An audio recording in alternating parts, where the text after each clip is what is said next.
Welcome back to the deep dive. We're wrapping up our mega city series. And this one's especially for all you GCSE students out there. Yeah. Gotta know this stuff. Yeah, we've covered some pretty heavy topics. Traffic, housing, poverty, crime, the not so fun side of megacities. It can feel a bit overwhelming, Yeah. right? But the good news is cities are coming up with some pretty creative solutions to make things better. Oh, absolutely. They're figuring out how to manage those challenges and create cities that are, well, more sustainable. That's what we'll be looking at in this last part. Okay, solutions. Where do we even begin? What are some of the key things that can make mega cities more sustainable? Well, one of the most important things is smart urban planning. Designing cities with people and the environment in mind from the start, not just letting them like sprawl out of control. Makes sense. So what does good urban planning actually look like? Well, think mixed-use neighborhoods where people can live, work, shop, all close to home, cuts down on those horrible commutes, making cities walkable, bike-friendly, and of course, having great public transport. So it's about designing cities for people, not just cars. Exactly. And it's not just about convenience.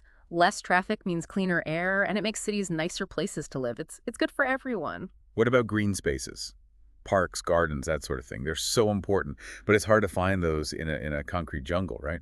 Absolutely. And urban planners are getting, well, creative. They're including parks, community gardens, even rooftop gardens in their designs. It's like bringing nature back into the city. Right. And it's not just for looks. Those green spaces help manage all that rainwater runoff, and they help keep the city cooler, too. All that concrete can make cities really hot. Speaking of the environment, how are they dealing with all the waste? Is it just, recycling and composting more? Well, that's part of it, but some cities are going a step further. They're using what's called a circular economy model. A circular economy. Yeah, so instead of seeing waste as just trash, they're trying to think of it as a resource. Imagine products that are designed to be easily repaired, reused, or recycled. So less stuff ends up in landfills. So it's like a whole new way of thinking about how we deal with waste. Exactly. It's about closing the loop, so to speak. Right. And it has the potential to create jobs, reduce pollution, and save resources. It's a win-win-win. Okay, we've talked about planning, green spaces,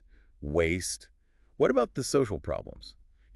Poverty, inequality. How do cities address those? One of the most important things is investing in education and job training, especially for people who need it the most. If you can give people the skills they need, it can help them break out of poverty. So it's about like giving people the power to improve their own lives. Right. And it's not just about individuals. It's about supporting communities as a whole. Affordable housing, access to health care, programs that help everyone feel included. It sounds like making a city truly sustainable means addressing all these different things, Right. both, the physical and social aspects of life in the city. You've got it. It's about building cities that work for the planet and that are fair and prosperous for everyone who lives there. Are there any cities that are doing a particularly good job of tackling all this? Like any standouts? Oh, there are definitely some leaders. One city that often gets praised for its sustainability efforts is Curitiba in Brazil. Curitiba.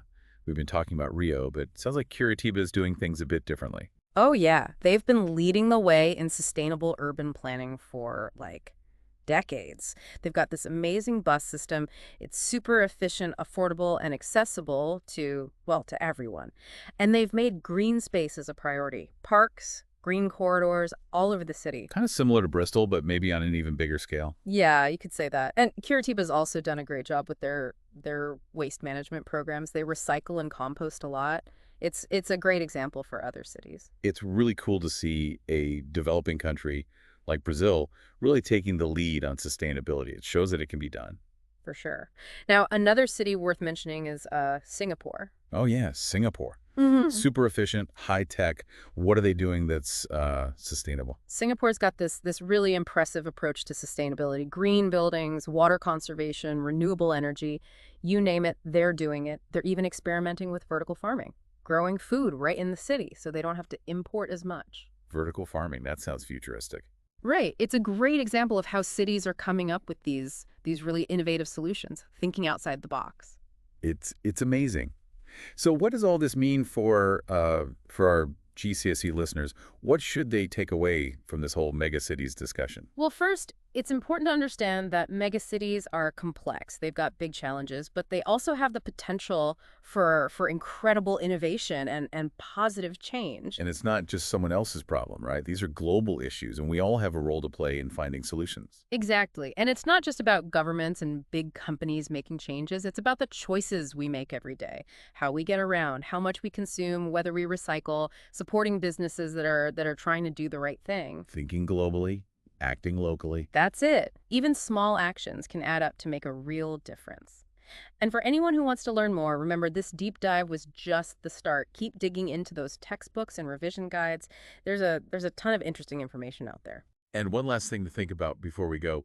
Imagine you're the mayor of a mega city. What would be your top priority?